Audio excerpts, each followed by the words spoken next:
Hello everybody, my name is Andres Hernandez and I'm going to present oxyanions and their structures. We can find oxyanions in acids and bases, a prevalent topic so far in this course. By the end of this video, I hope you are able to understand an oxyanion, the structure of a simple oxyanion, as well as how to identify nomenclature patterns within it. To start off, an oxyanion is simply an ion that carries a net negative electrical charge that also happens to include an oxygen atom. So generally, an oxyanion will look like this, where A is an element symbol along with an X amount as a subscript located below the element. It is also noticeable on the oxygen atom, right there, along with a coefficient on top, both located there. The subscript under the oxygen will determine how to identify the nomenclature pattern. For example, ions with 3 oxygen will end in 8. Any ions with more than 3 oxygens will include a per before the root element with the 8 ending. Oxyanions that have 2 oxygen will end in ite. Anything less than 2 will include a hypo in front of the root element as well as an ite ending.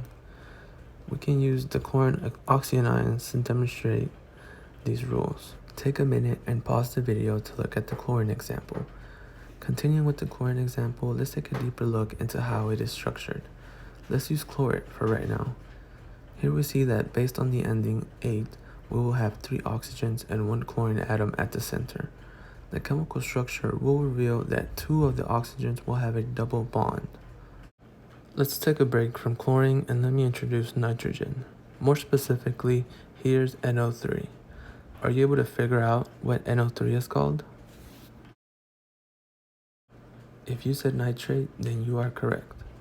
The nitrogen cycle is very important to our planet. In fact, nitrogen gas makes up about 78% of Earth's atmosphere.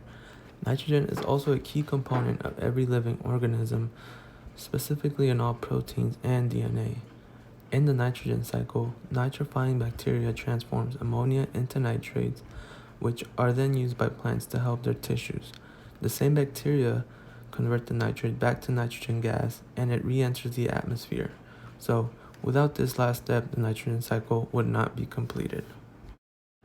Here is a quick summary of what we've learned today. Oxyanions are ions that include oxygen. The number of oxygens will determine the name of the oxyanion. With 3 oxygen, the name will end in 8. With 2 oxygen, it will end in ite. Finally, we see oxyanions in the real world through the nitrogen cycle with the process of nitrates into nitrogen gas. And here are a list of references used in today's video. And as always, thank you for watching. Have a great day.